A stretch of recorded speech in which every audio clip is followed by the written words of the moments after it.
Hello, hello, and welcome. I am so happy and excited to be here with you today. And I'm so grateful. I'm grateful for today. I'm grateful for this opportunity to have conversation with you. And I'm grateful for you, my friend, that we can encourage each other and support each other. And I also want to say I want to honor today is the first day of Black History Month. And I believe it is a very important month for all of us to take account of and to consider and to really ponder and maybe educate ourselves a little bit better. And also, I want to say perhaps you may be struggling today and you may need an encouragement or a prayer. So I want to say that I'm praying for you.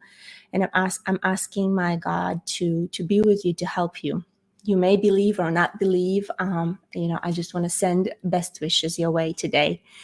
And let's be kind and let's encourage each other. And today's conversation is all about that. It's all about how can we be better? How can we be more encouraging? And how can we find strength within to overcome fears, to overcome difficulties, especially when we're faced with something that is stronger or beyond our understanding, particularly with fatal disease, something that is so scary that may bring death upon us. And that's the focus of our conversation today. My name is Jana Masik. I am the host of Powering Unique You broadcast here on LinkedIn, and I'm thrilled to be here with you live.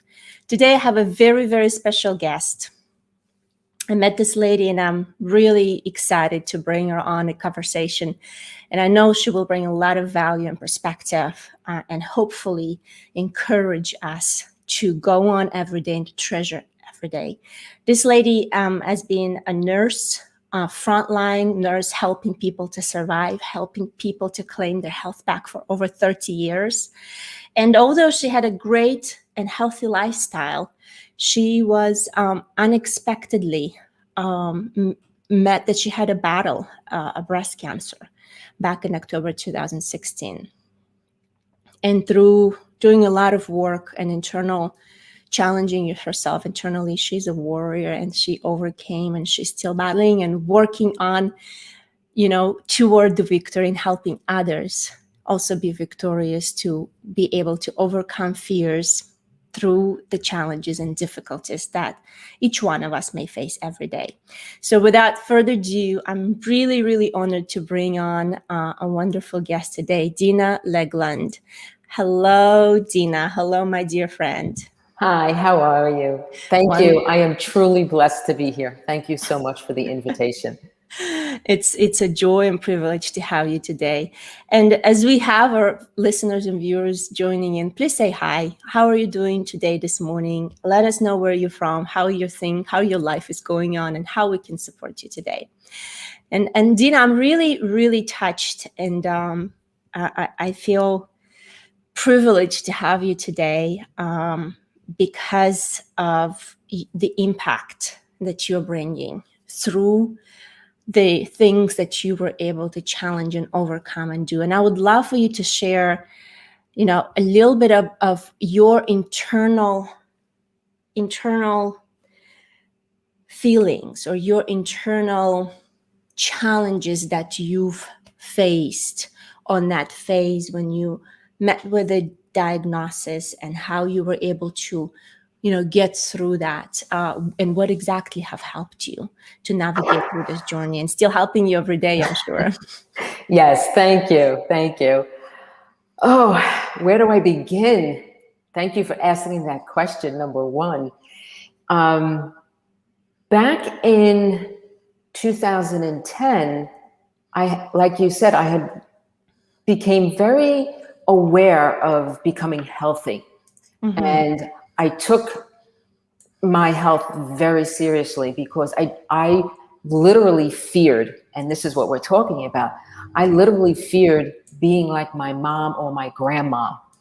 And they were heavy-set women. They had many medical issues besides heart issues, cancer. And that was, at that time, my biggest fear was, not being healthy, not being there for my children, not being there for my husband and all the patients that I was taking care of. So I decided to lose 110 pounds. And I was healthy as can be. And then all of a sudden in 2016, in October, I was diagnosed with an aggressive form of breast cancer. And being a nurse, you kind of ask certain questions. And I asked the doctor, if I do nothing, what's going to happen? And it was so aggressive that he said, if I did nothing within 6 months to a year, I would not be here. So yes, I had to do conventional medicine. I had to go through chemo, and I ended up having a bilateral mastectomy and 3 or 4 more reconstructive surgeries. But what really came to be through all of this and through this entire journey was being able to face my fears. And my fears, and this is just me, was not about dying. It was what I had to do to live. The fear of disappointing others and not being able to take care of them. The fear of not being good enough. Like, here, I worked so hard to become a better version of myself, and here I am facing a fatal disease. And how I got through it was I had to really define my fear. What was my greatest fear? And I had a few of them. And once you realize what they are, then you can take your power back and feel energized, okay? Because you're exhausted. You're exhausted, and you know, when you're exhausted, what it does to your body internally, it affects your organs, your immune system.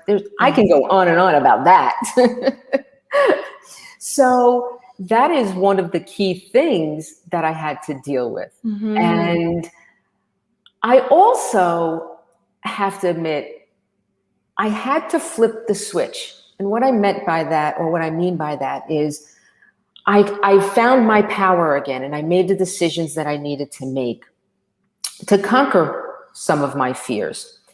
And it was more of a mindset. I always had to say, oh, what is the meaning of that? What does that mean to me? How is that going to affect my life? How is that going to affect others? And look at more of the positive outcomes versus the negatives. And also, once you do that, you actually reclaim your life, and you build or rebuild your resilience.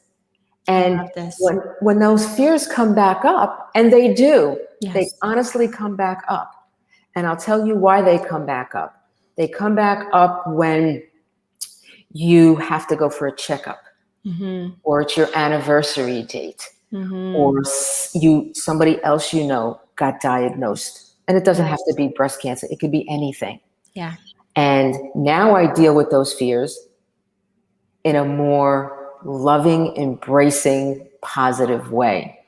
So that's how I established certain steps, certain criteria, certain ideas to get me through all of my fears through the entire process, and still going through it. Yes. This is really empowering, Dina. You mentioned some things that stood out to me, and first of all, gave me shivers. You know, I really appreciate your courage and your vulnerability in sharing with us your journey, because I believe when we share our journeys vulnerably and the lessons and struggles, sometimes there's too much glitter, you know, especially right now on the social media. There's too much glitter on one side and too much negativity on the other side.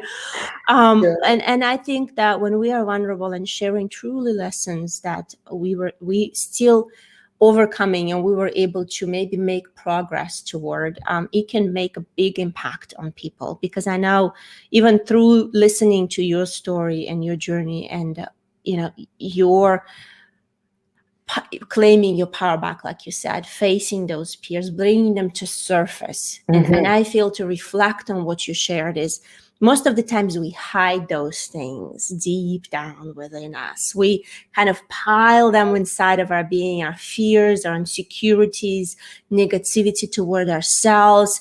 And we kind of layering it up, pretending that everything's all right, pretending that, everything's fine. And it's challenging to undig, to dig that out, to bring it to the surface, to face those things. And it takes a lot of bravery. And this is a beautiful process. And I really happy that you are sharing some of your experiences and insights with us, because I also feel, we mentioned on that right now, some people are facing certain diagnoses that are fatal. Some people are facing uncertainties. Yes. How do I put food on the table for my family tomorrow? So many people are in fear of the virus around us, or what is going to happen tomorrow. It feels like almost the fear and anxiety penetrates the air, no matter where you are. And that's another reason why I believe our conversation today is so timely, Dina. We have Sandra, my friend, saying, Happy New Week, Donna, Jean, and Dina. Fear is such an important topic, regardless of one's situation, what it prompts us to do and what it tries to block us from doing. Absolutely. Oh my gosh, she hit it perfectly. It, like you said, it doesn't have to be a medical diagnosis. Fear, like you said, comes in all shapes, sizes. It does not discriminate. Yes. It's how we handle it. It's how we look at it. What are the life lessons? How can we take that fear and find out what the root cause of that fear truly is? When I was going through my journey, I had fears that stemmed back from childhood. And they resurfaced. I felt like that little girl that was misbehaving, or, I didn't get it right in school, so now people are going to judge me, or my teacher's going to judge me, or body image, because I was so overweight most of my adult years after having my girls. Now I'm faced with, I'm having surgery. I have now scars. Oh my God, will my husband look at me again? So all those fears that I kind of grew up with, even through adulthood, resurfaced. And when I speak about that, people are like, weren't you afraid of dying? And I wasn't. Being a nurse and dealing with death and dying, I find it to be a very peaceful situation. So I was not afraid of dying. And like I said earlier, I was afraid of living. What do I have to do? What fears are going to come up again that I needed to keep in check? Your fears, you control your fears. They don't control you. I say amen to that. Amen is right. So you're giving me shivers, actually, as you speak, Dina. I feel this is such a powerful conversation today, and it's needed. If nobody else, I hope you're listening and it helps you, but it does. Yeah, I feel I need this today. The exact words that you are saying. It's interesting that you're saying it's not fear of death. I think because when we face death, all of us have different understanding of what's behind that or what's beyond that point, right? But it's it's sometimes, it's like you said, like even now it gives me I would say a thought food to consider.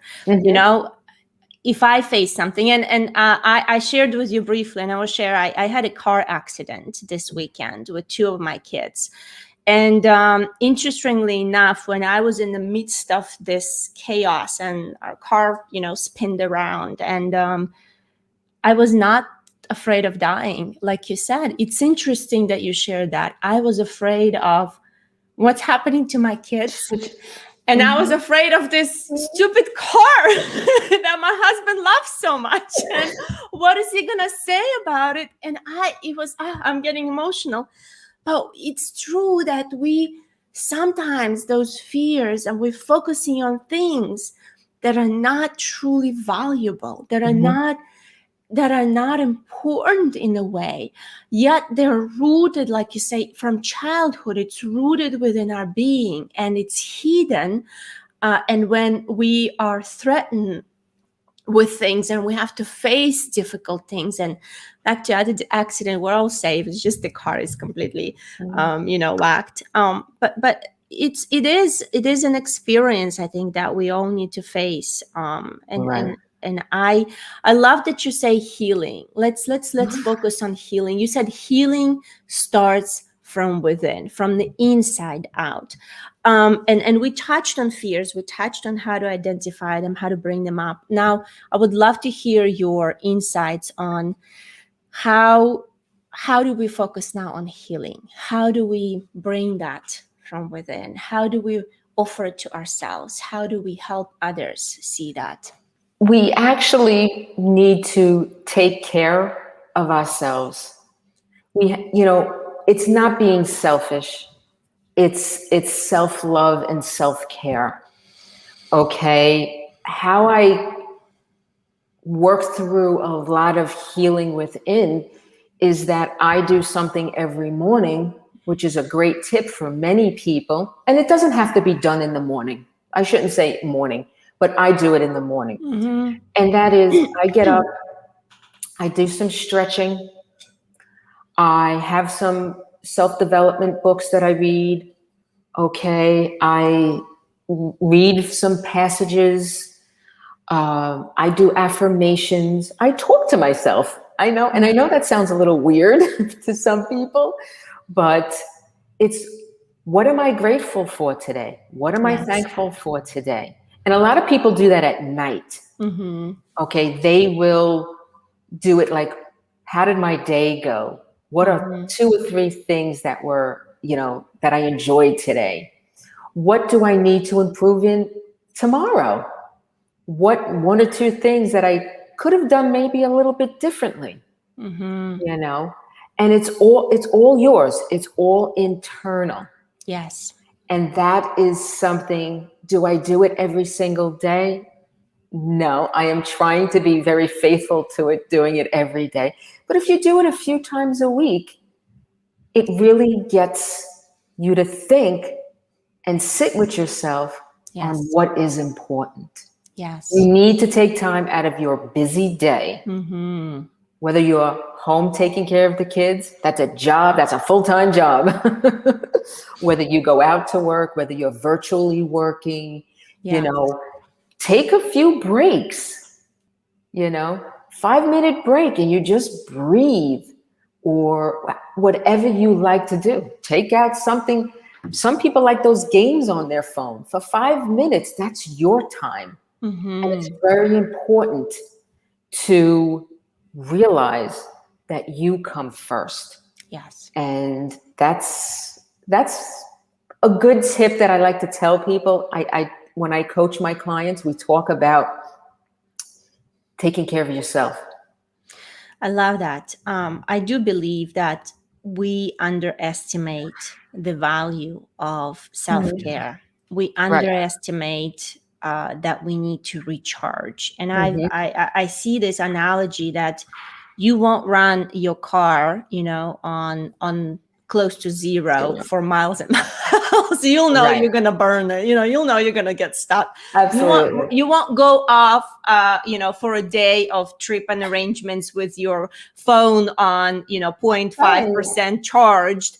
Right. Yet the irony is that we do that to ourselves so often. And I feel that the business of the external world, and right now we're all of us within this internet, the social verb, right? The business, the demands of life, the demands of our responsibility, the roles that we play, seem to overshadow the importance of the self-care. Yet without that important piece, and interestingly enough, Last year, I was very rigorous in following the protocol and following that, giving more time to myself. But this year I slipped off, and I could see the difference. Finding that time that you can be quiet, you can be peaceful.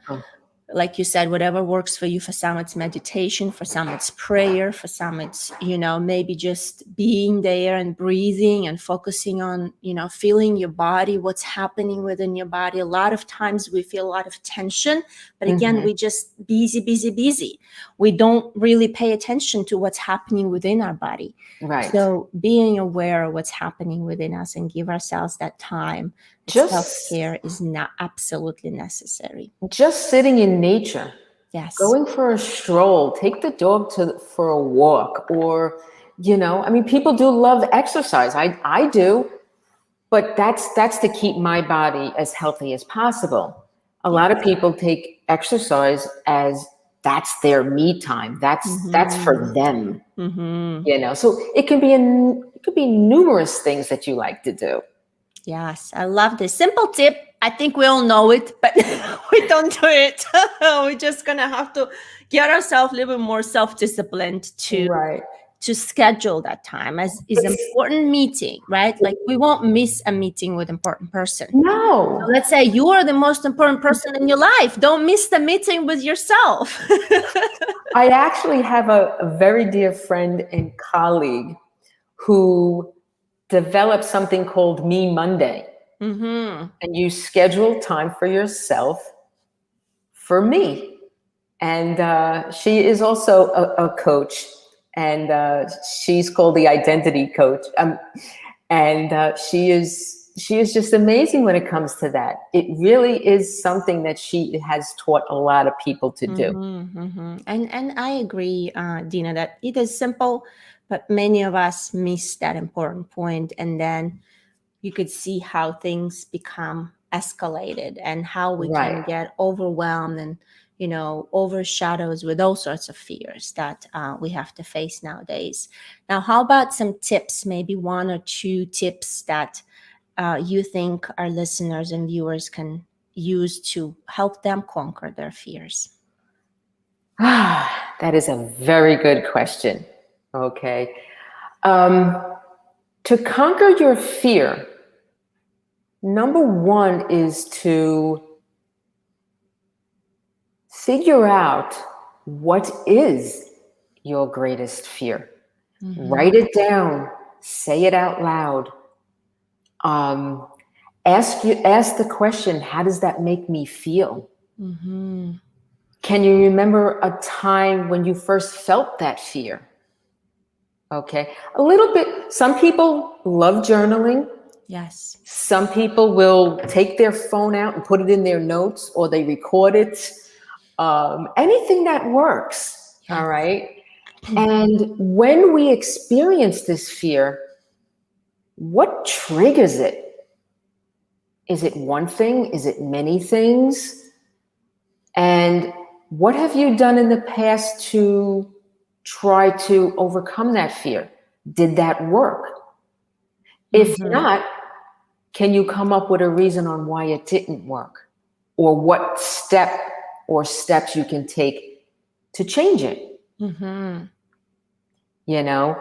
And like I said, once you know what that greatest fear is, okay, now it's like, okay, I asked those questions to myself. I might have written them down, or they're up here.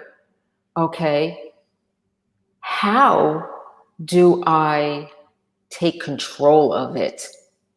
All right. There's no simple one-word answers to conquering the fear. It's being able to recognize it and say, what is one small step I can take to change that feeling of fear?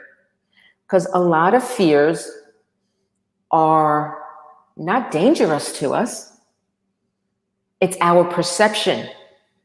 And most of us fear the change versus what the fear might really be.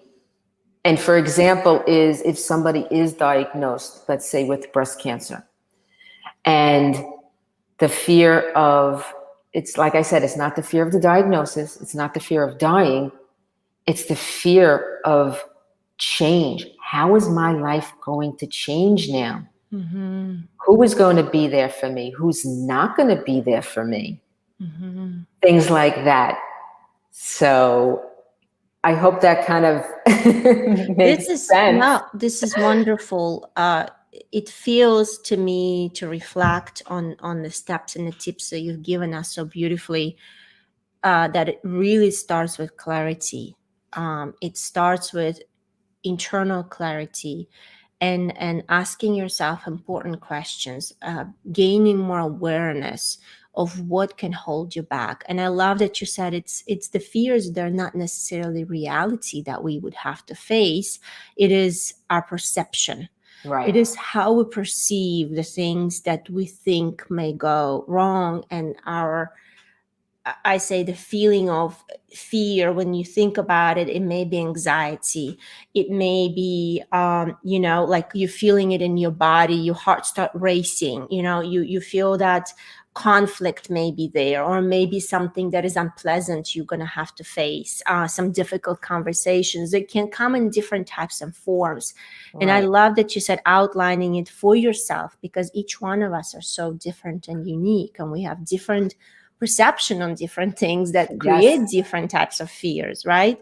To bring that into light and look at it and ask yourself questions. How can I, again, find the power to face it, and find the power to take one small step toward, being more empowered to move myself toward facing it and overcoming it. I love it, and definitely listening to your journey, Dina. I have no doubts that all of the things that you experienced, and I'm sure with the people that you've met and helped, it helped you to really create your mission, right? And that mission is becoming a wellness warrior for life. I love the sign on your side. So tell us a little bit about that. How did all it evolved and brought into being through your experiences? And it actually evolved after being a nurse for so many years and dealing with so many illnesses. People, as a nurse, people already come to you that are ill. Yes. And the wellness part of Wellness Warriors for Life came to be because of my health journey and losing all the weight. Mm-hmm. And when I got diagnosed, most people that go through something like this, they are considered a warrior. Mm-hmm. And I decided to put the two words together because you or us should really consider how we are being, whether it's health, physical, mentally, emotionally, and spiritually. We are all one being. Yes. So, and that is something that we should look at for a lifetime. It always seems to happen that most of us will change or conquer something when we're faced with something so detrimental. Mm-hmm. Being a nurse, being the schedule that I had, I was working nights and then I went to days, and then I ran the ranks of being an administrator and running an agency, and it was always about everybody else. Yes. It was making sure that my patients and my staff, everybody was good. It was about taking care of my husband and the children and the house. I took care of my mom for many years as well. She was very ill. And, we keep going on that treadmill.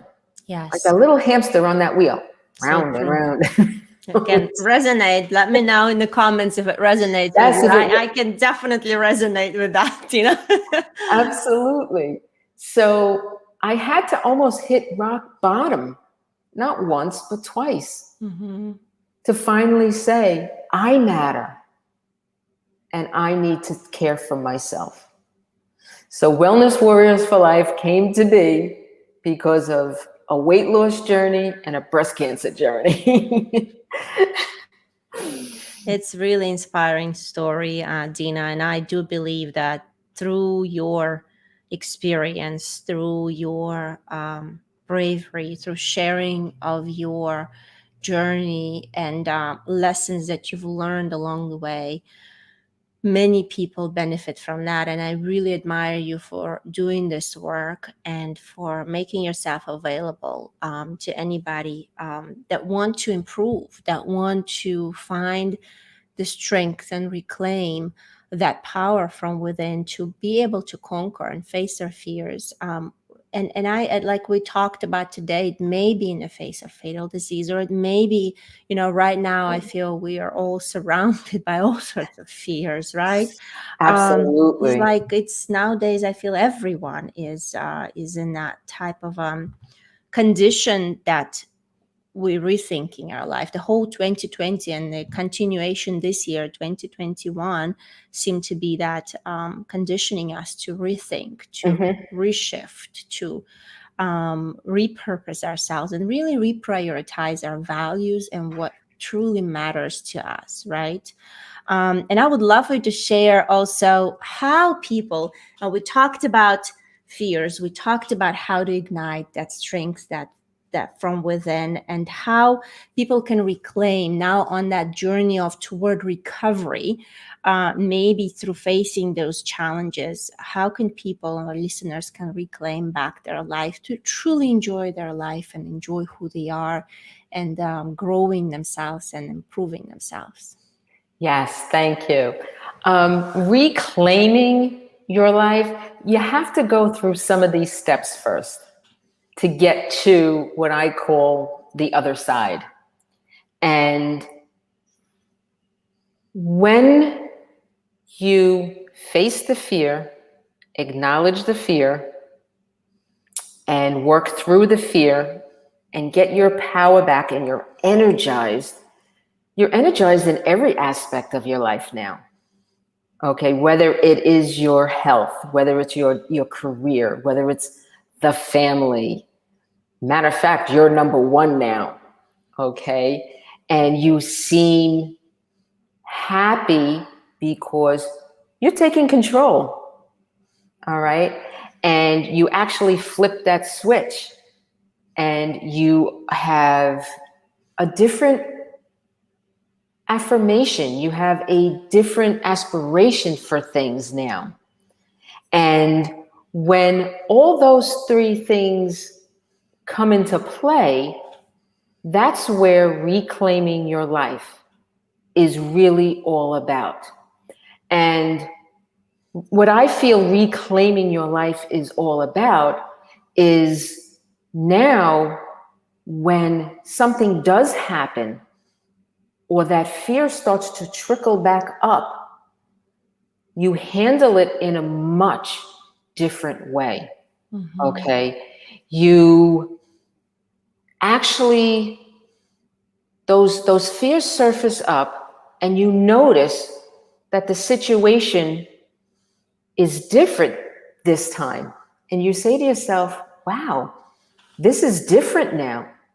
Back then I would have done A or B. Now I'm like, it's okay.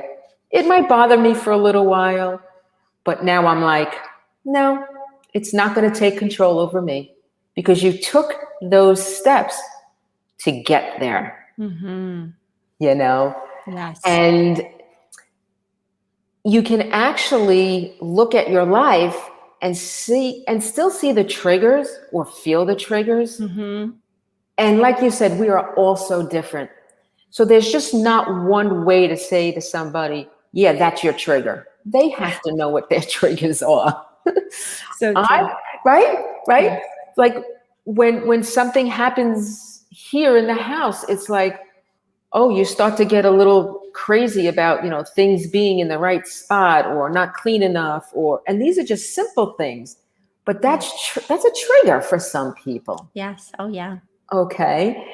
And identifying the triggers and taking a step back, reevaluating that trigger makes it so much easier to get through whatever that fear is coming up for you at that point. Yes. Yes. I love this. And I also agree, Dina, you've mentioned something important, reflecting on my experience and, my personal journey. It's when you put yourself last and you take care of everything around and everyone around you, you almost like, we've talked analogy, you're running your car on no fuel and not changing oil, not maintaining it anyhow, and Right. you're not don't expect it to last very long, right? At some point it's going to start getting all sorts of things happening on the road or things like that, and it's changing that priority. And I feel for many women specifically, it's so difficult to do it. Like Right. you just condition. I think we somehow condition ourselves to, take care of everything else first but ourselves. But Exactly. that is such an important and tremendous shift that can make a huge impact on your physical, mental, emotional, spiritual states. Like you said, our whole being, the wellness. Because if we shift and shove ourselves down the line, we're never going to find time. We're never going to recharge. We're never going to, give ourselves, the care that we need to give to be able to face all the things that we're facing in today's Right. lives and responsibilities. Yet when we bring ourselves to the front and say, my being is important, in order for me to give grace, take care of all the responsibility to others, I have to give grace to myself first. I have to take care of my being, my state, my physical shape, my emotional. How am I mentally? How do I feel spiritual? Spiritual development are different for different people. So checking in with making sure you're well and making sure you're taking care of yourself, and that establishing self-care routines, and then, like you beautifully portrayed for us, giving yourself that clarity. And sometimes I find it may be difficult to do it on your own, and Dina, this is the perfect, wonderful work that you're doing. Please maybe give us a little bit of insight on those that do need some help with identifying the clarity and gaining that self-awareness. How can you help those, and how can they find you online? Okay.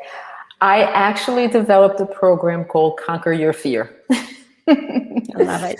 And you can find me, you can email me at Dina at Wellness Warriors for Life. I am on LinkedIn. I am on Facebook and Instagram, Wellness Warriors for Life. On LinkedIn, it's my name, Dina Legland. And my website is wellnesswarriorsforlife.com. So there's many ways to get in touch with me. Fantastic. Well, if you find that you do need help as you're tuning in, listening to this episode, and you will benefit from having Dina with her experience and her expertise in this, and having to go through this process herself to help you, reach out to her for sure on LinkedIn. Connect with her on LinkedIn, if nothing else, and then follow her on other platforms as well. I'm so grateful, Dina, for the work you're doing.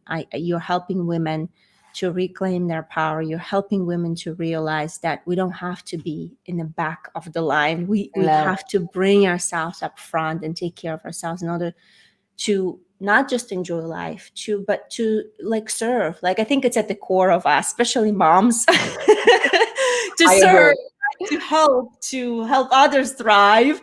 But then it's like you realize you can't help others thrive if you don't thrive. You can't, take care of your household, your family, your children, if you're running on fumes. And that has been an important, I think, realization, even more deeper for me this year.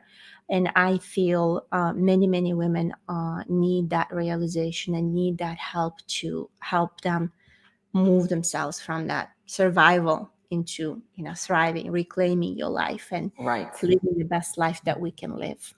Absolutely, 100%. Because if we don't take care of ourselves, we can't take care of those we love.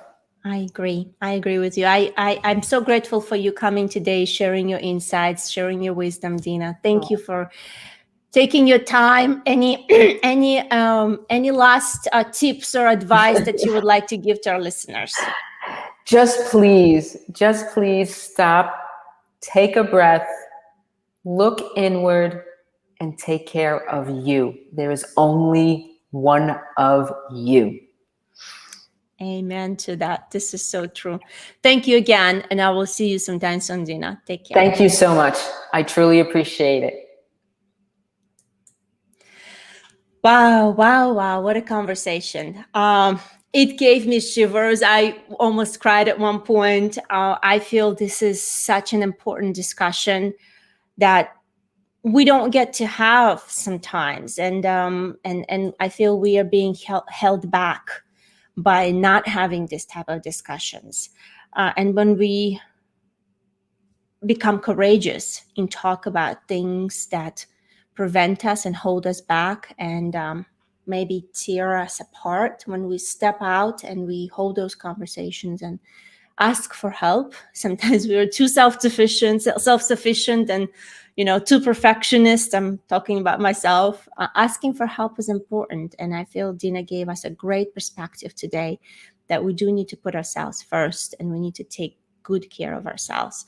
So with that, I want to ask you to please make a routine, make a self-time, you time, so you can take care for your physical, mental, emotional, spiritual well-being.